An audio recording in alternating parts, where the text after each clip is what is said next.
Hi everyone, so today we're going to go over a few basic must-know features of Zoom, such as how to unmute yourself, how to display yourself on camera, how to turn off your camera, what it sounds like when participants enter, if you have a chime on, and also how to request for participants to unmute, how to mute all participants, and a few other things. Before we get started, I just want to let you know that in the description box below, I do have a typed list of different aspects of the video, such as removing a student or making a private comment with a student.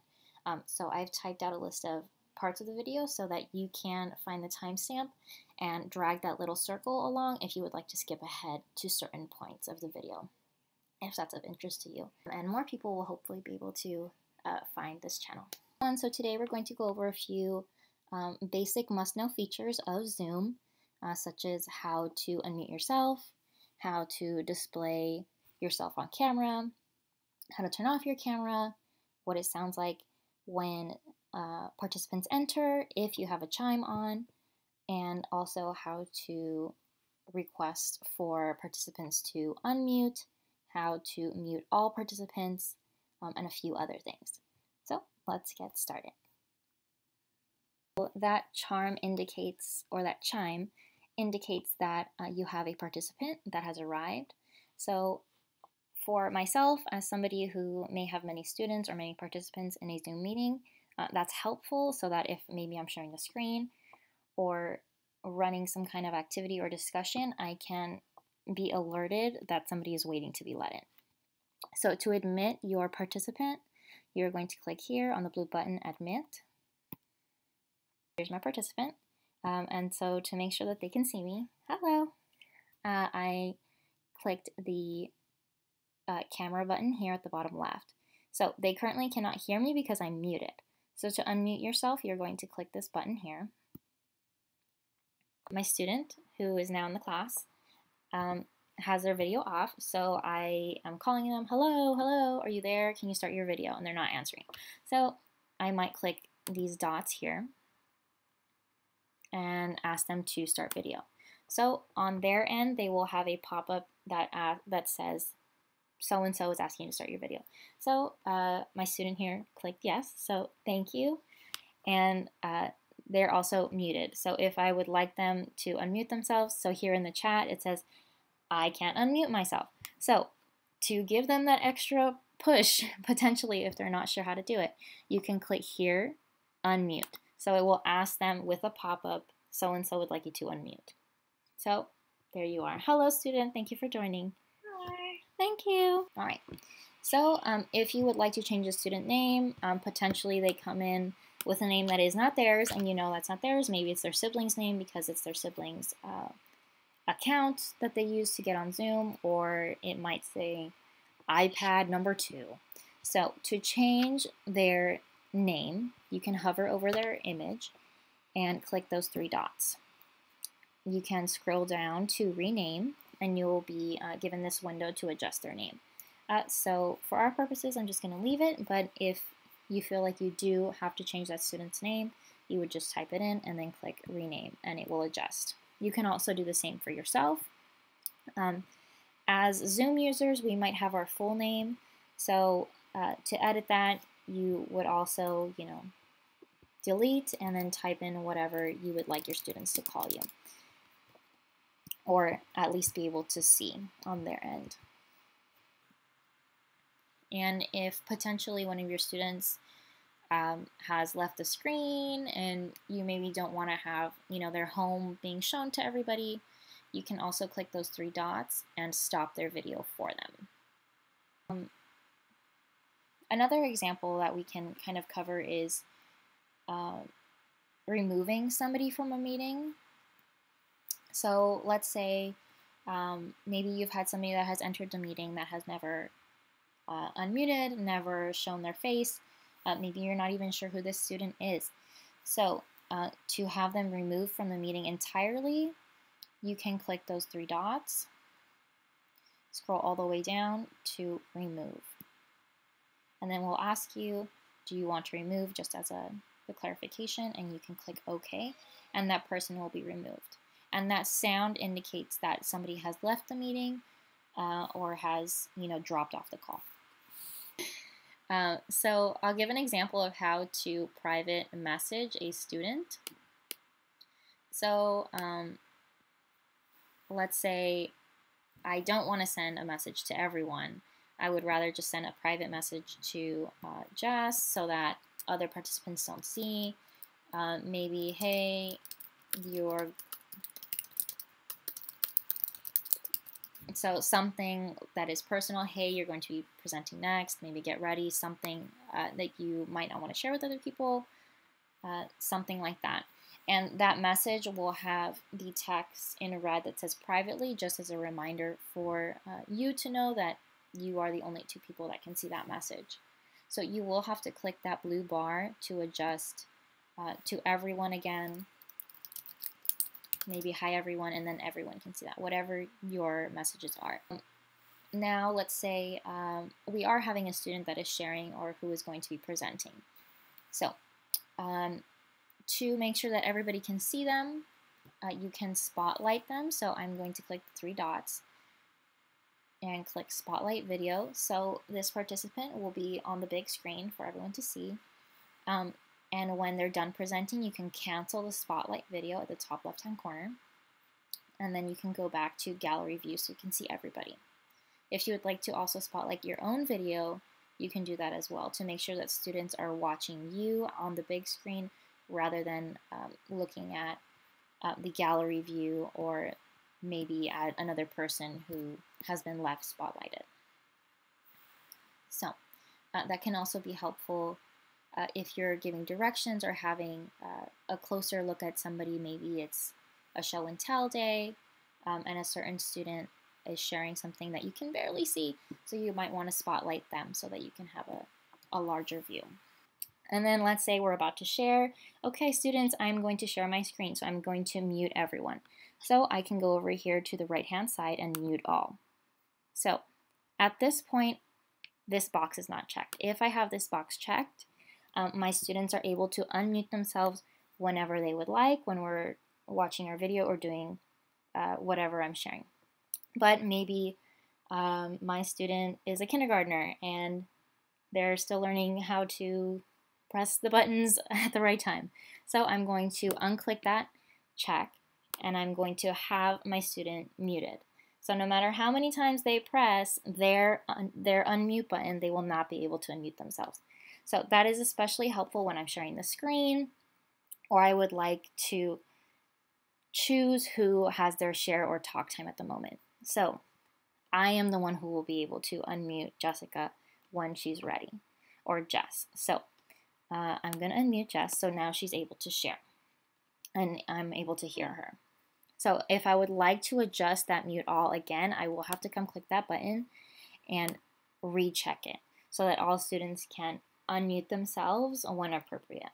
If you're in that space with your students that you can do so. Maybe you have older students, you don't even need to have them mute all with that, not able to unmute themselves capability. It depends on your situation. If you are going to share the screen, you can click here, share screen. And there are options for you. You can share your entire desktop, so that will essentially project whatever is on your screen. If you close a tab, if you open a tab, if you show your desktop, that will show everything. If you would just like Google Chrome to display, you can click this. You can click this specific tab. This tab is specific to my first one, which is Zoom that I opened. If you would only like to display that one tab and not anything else on your screen. If you would like to display a whiteboard, you can also do that, where students can write as well as you, the host, can write on there. If you would like to connect an iPad, iPhone, you can do that using AirPlay. And also if you would like to connect with a cable. So it really depends on what you are looking for. Advanced, only a portion of the screen, and maybe you're just wanting to show how to log into something, you only want to show that section of the screen so students can not be distracted, only music or audio, or a document camera, you can also do that. So I'm going to demonstrate how to share a video.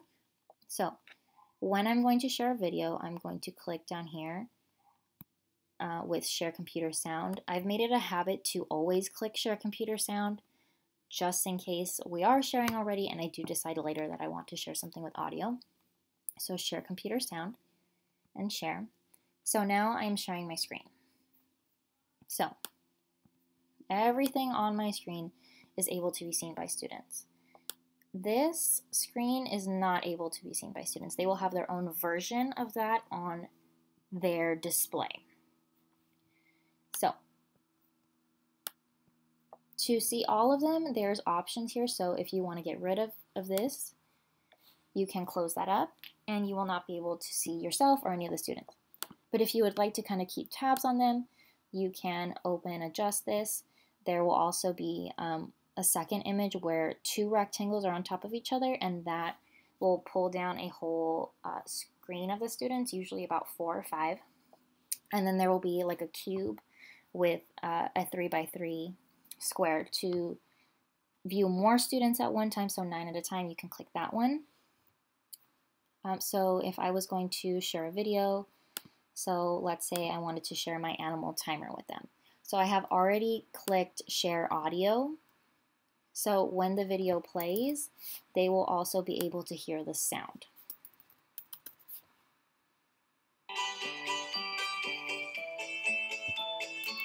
So that would be an example. So maybe you want to share a book, read aloud, and you would like to project. So you do have to make sure that bottom left-hand box is checked so that they can hear the sound.